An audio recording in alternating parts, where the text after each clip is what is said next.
My name is Solene Marchand, and I need you to understand something before I tell you this story. I need you to understand that I was not a person who believed in signs. I was not a person who left doors open, metaphorically or otherwise. I was 29 years old, living alone in a narrow rented house on the edge of a town I'd moved to for a job that no longer existed, and I had constructed my life with the deliberate, careful precision of someone who had been hurt enough times to know that the less space you leave, the less anything can get in. I kept the curtains drawn. I kept my phone on silent.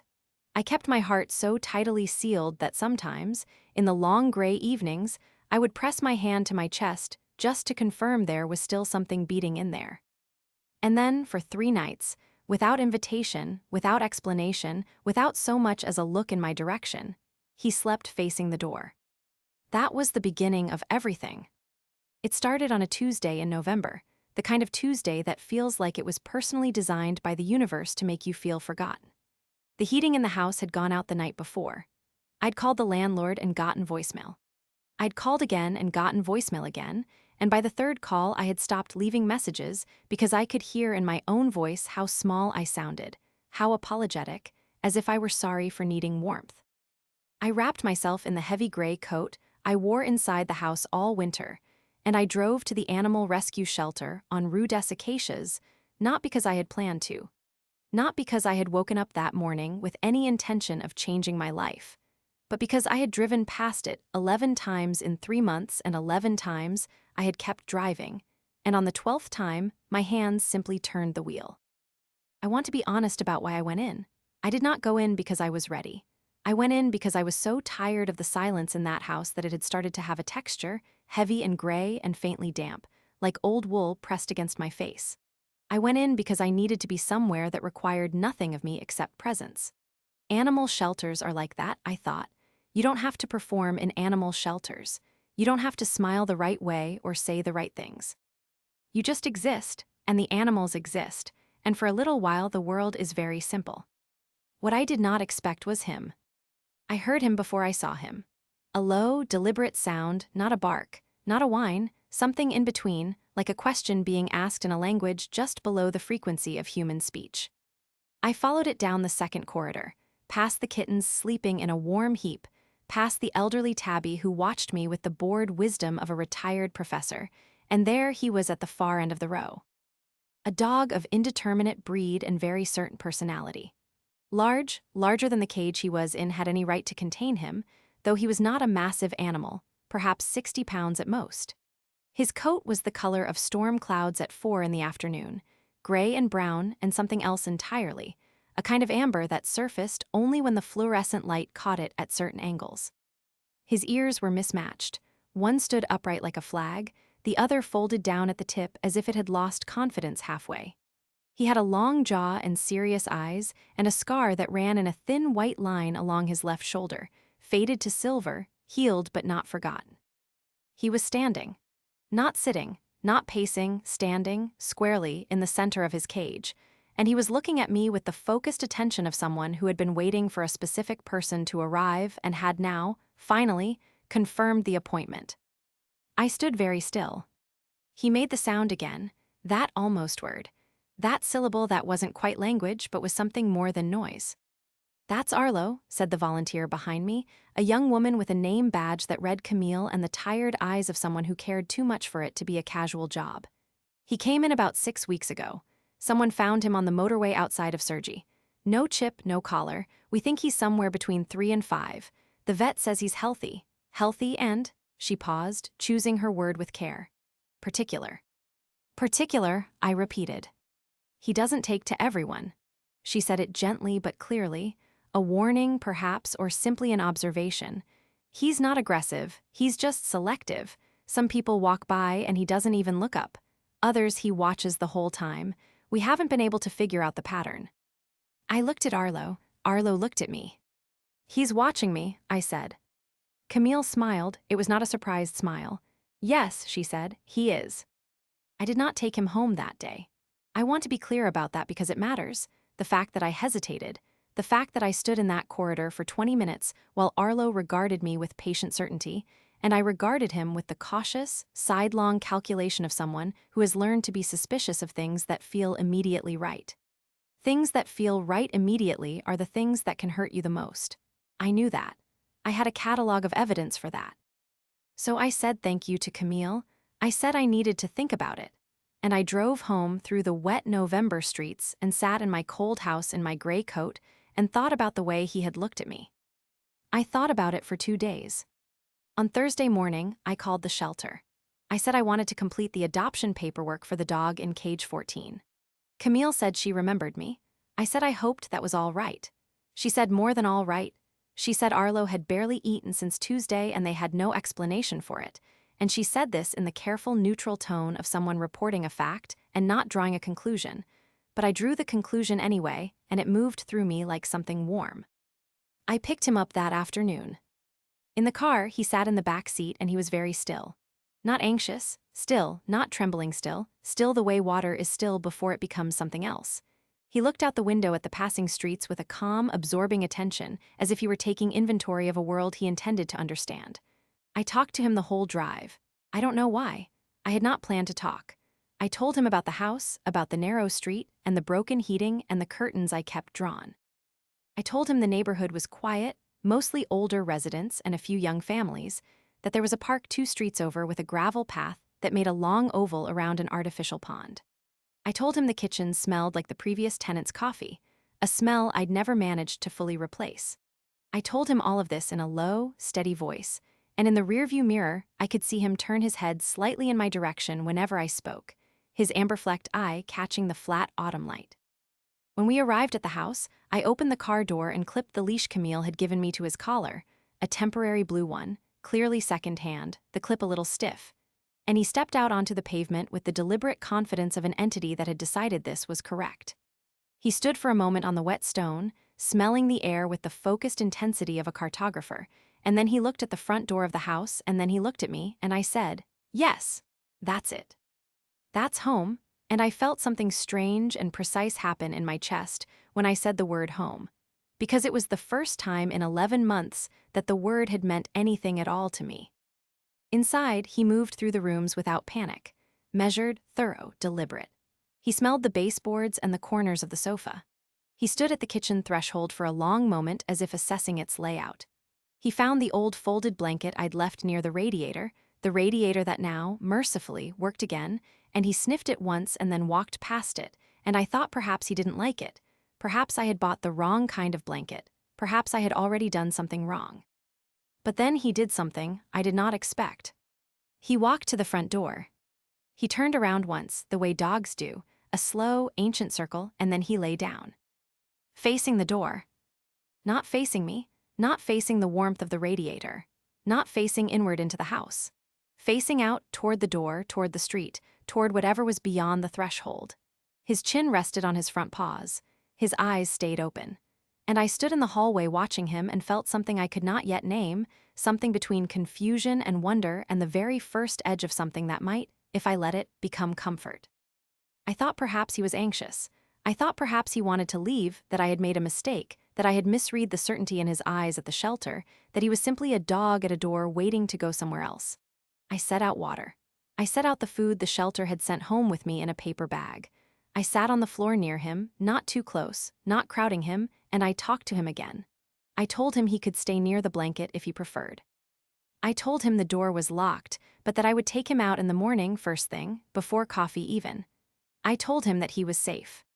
He did not move toward the blanket. He did not move toward me. He lay at the door and he breathed, slowly and evenly, and eventually I stood up and went to the kitchen and made myself tea and stood at the window and watched the wet street and tried to remember the last time I had spoken that many consecutive sentences out loud in a single day.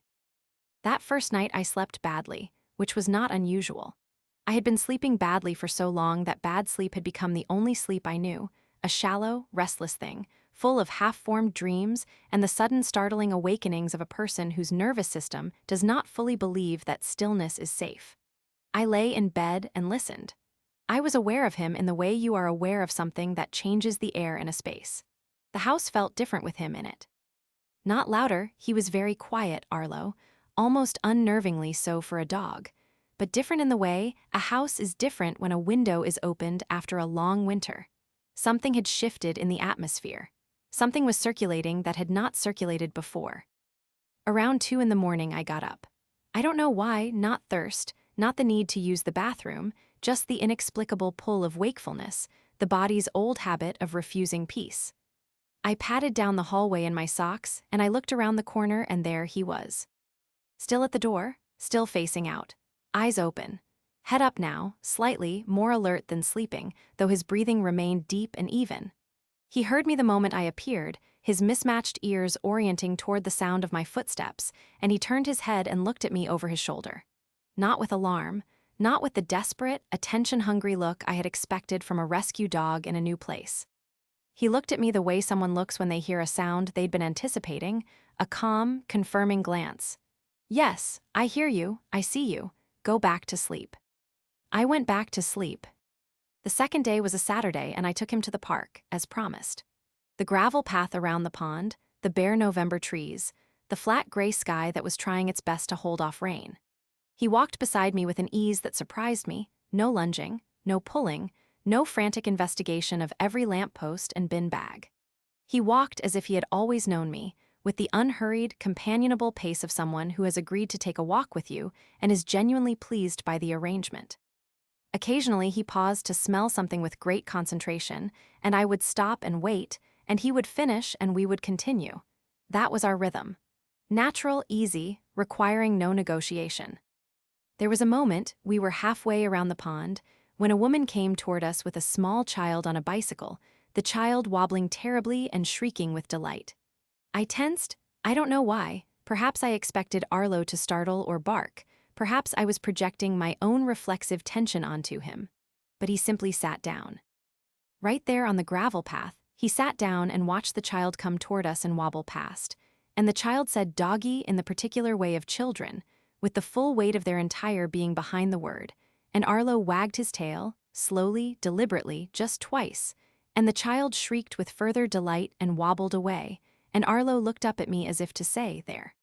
That wasn't so bad, was it? I laughed. It surprised me so much, the laugh, that I put my hand over my mouth. I couldn't remember the last time I'd laughed at something small. Not a polite laugh, not a social one, but a real one, a burst of something genuine, startled out of me by a dog and a wobbly bicycle. I stood on the gravel path with my hand over my mouth and Arlo sitting at my feet looking up at me, and something moved in my chest that I can only describe as a door opening just slightly. Not all the way. Just enough for light. That second night, he was at the door again. Same position, same bearing, same calm vigilance. I stood and watched him for a moment before I went to bed. I thought about asking him to come to the bedroom.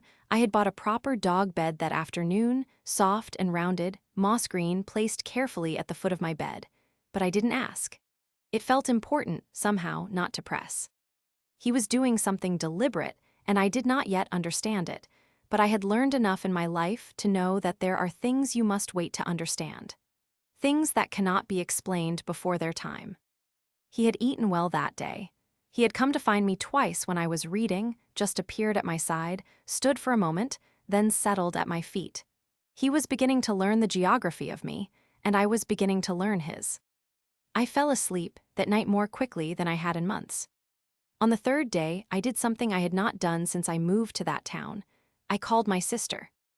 Nadia, 4 years older, living in Lyon, with a life that looked from the outside like everything mine did not, a husband she still loved after 8 years, 2 children who wore her out and lit her up in equal measure, a house with a garden in which things actually grew. We had not had a real conversation in nearly a year. Not a fight, nothing so defined. Just the gradual accretion of not calling, the way snow builds without you noticing until suddenly you look out and can't see the road. I called her because I wanted to tell someone. That was the simple, startling truth. I had something I wanted to tell, which meant I had something, and having something meant the world had once again given me something to hold.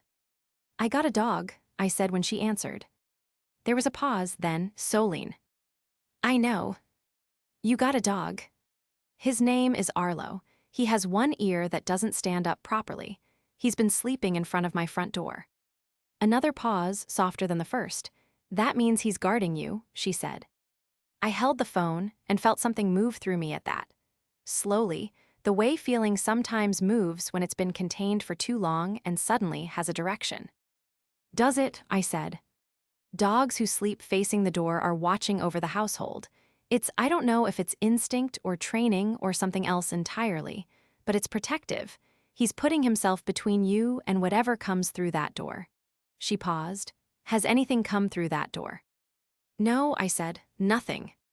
Maybe that's why, she said, and then she said more quietly, Solene, how are you, really? I hadn't planned to tell her. I had planned to keep the conversation light, the dog, the funny ear, the park story, the wobbly bicycle.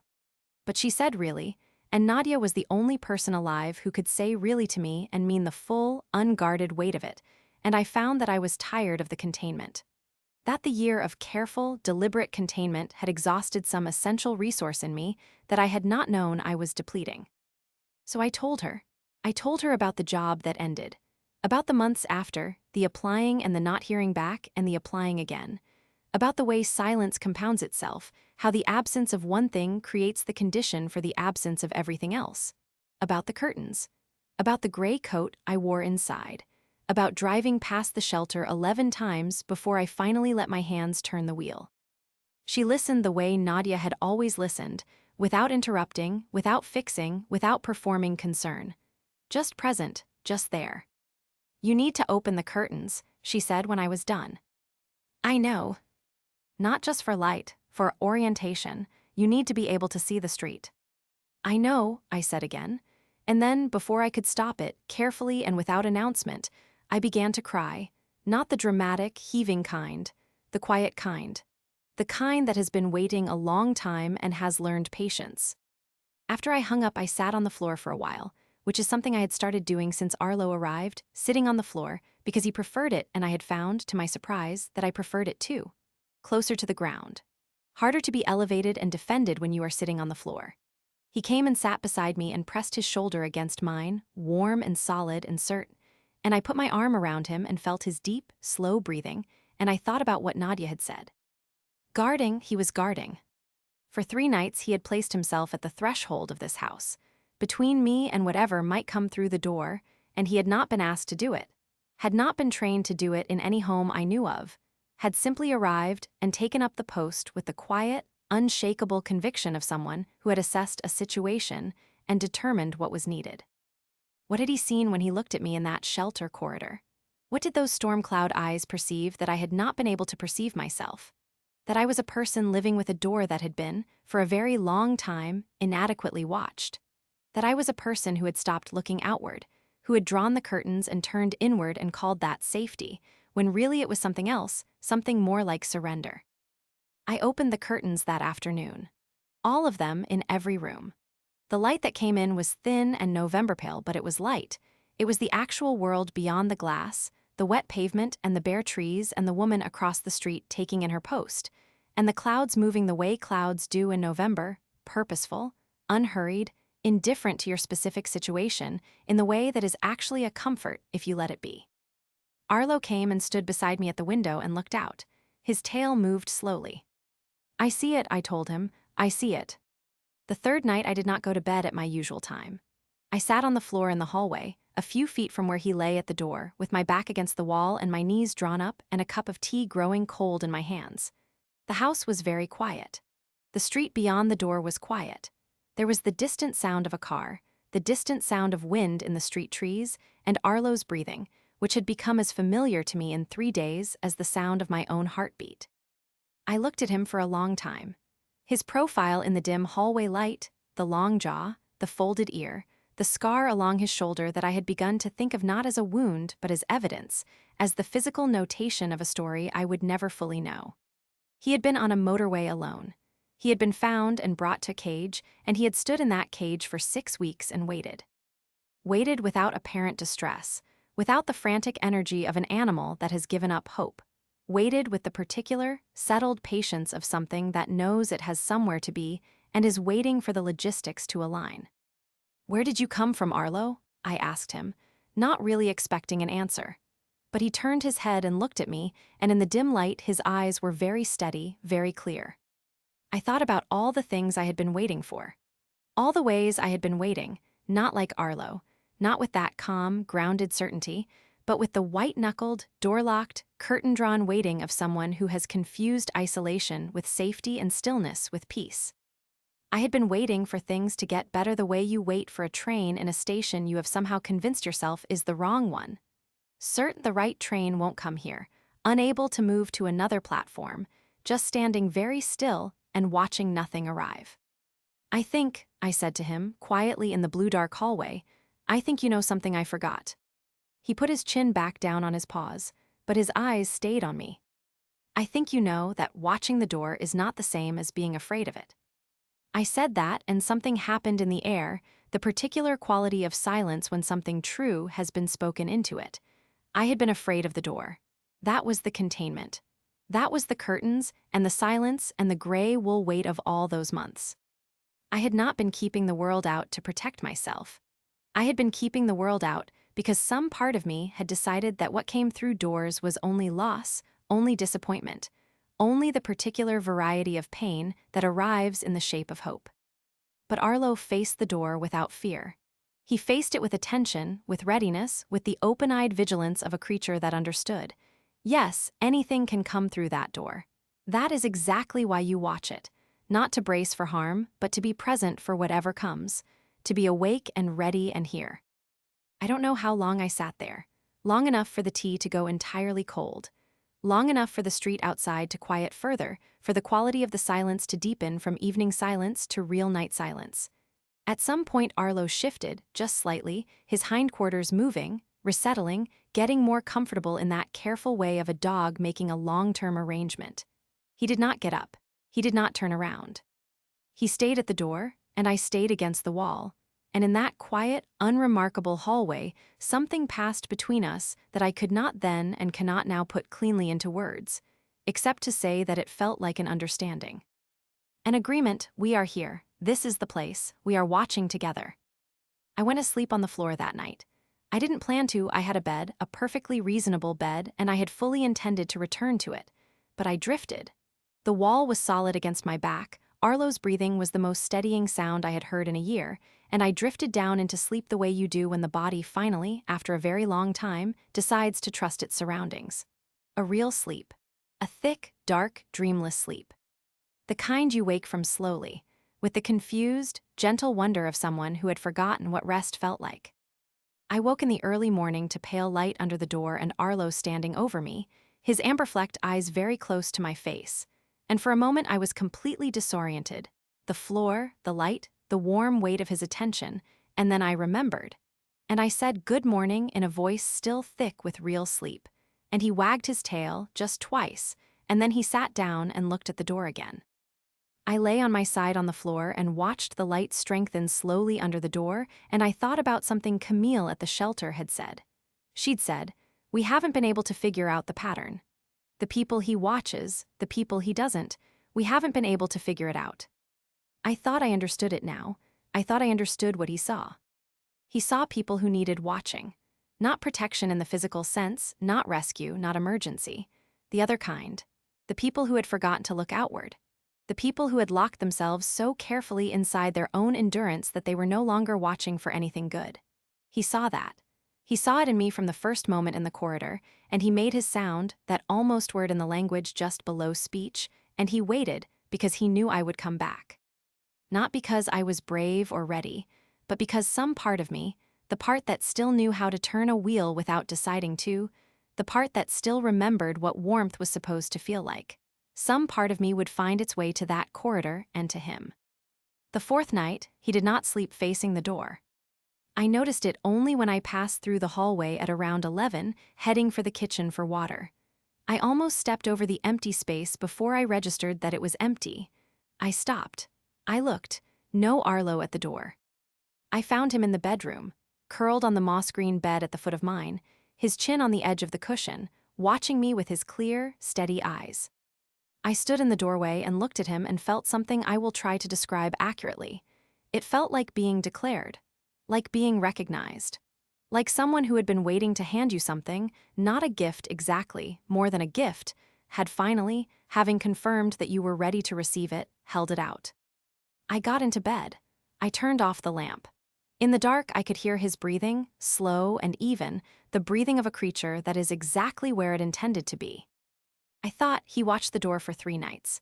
3 nights to determine that I was learning, that I was beginning, slowly, to do it myself, to face outward, to open the curtains, to pick up the phone, to let the light in and let the words out and let myself be seen by the one person in my life who had been waiting for me to call.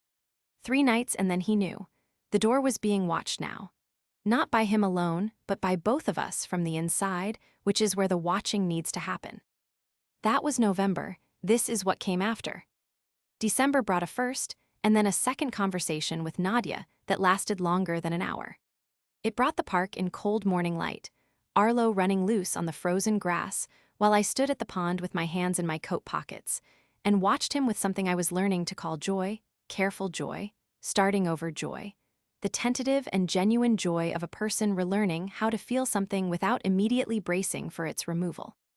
It brought a phone call from a former colleague about a part-time project, something small and manageable, which became in January something larger, which became in February something that began to feel like purpose. It brought mornings.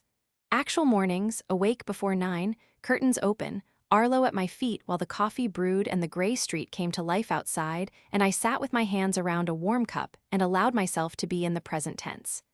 This sounds small. It is not small. To be in the present tense is one of the hardest things a person can do when the past has been heavy and the future has been unimaginable. To sit in the actual moment of your actual life and say, here, now this is sufficient.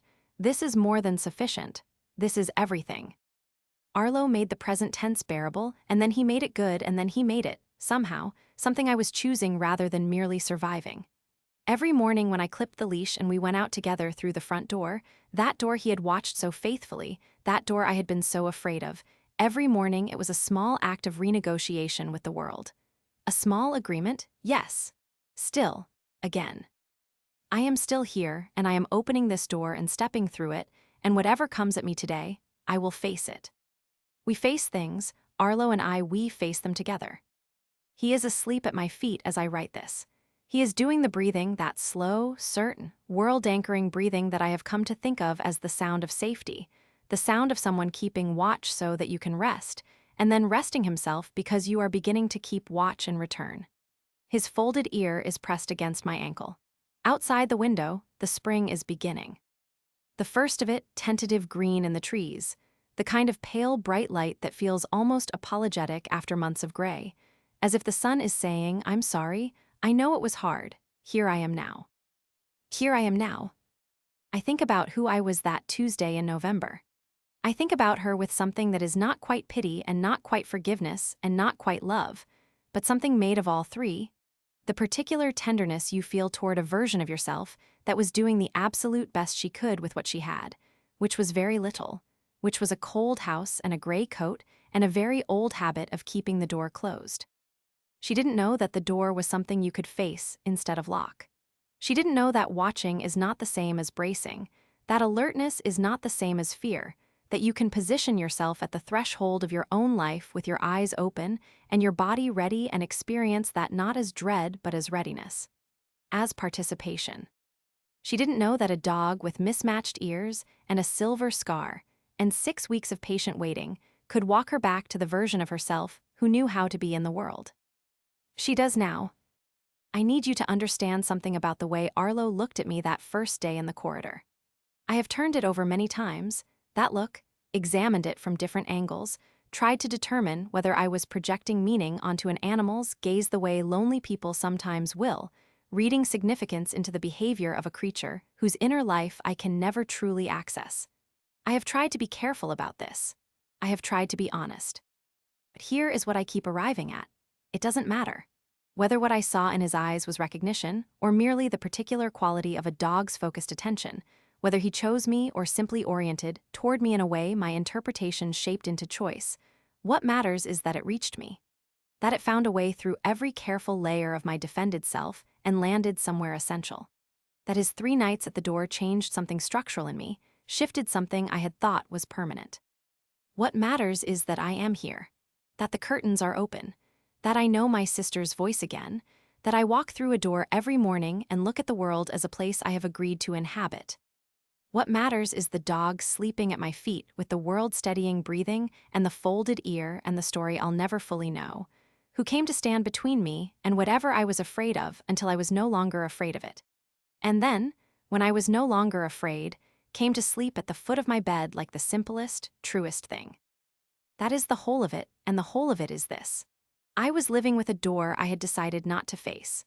And then, a dog arrived who had no such uncertainty, who had never in his particular life considered the possibility of looking away from a door, and who looked at me in a shelter corridor one Tuesday in November and made a sound just below the threshold of language, and I heard it, and my hands turned a wheel, and something began.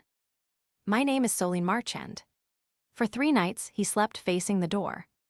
And then, when he was satisfied that I had learned how, he came and slept at my feet instead.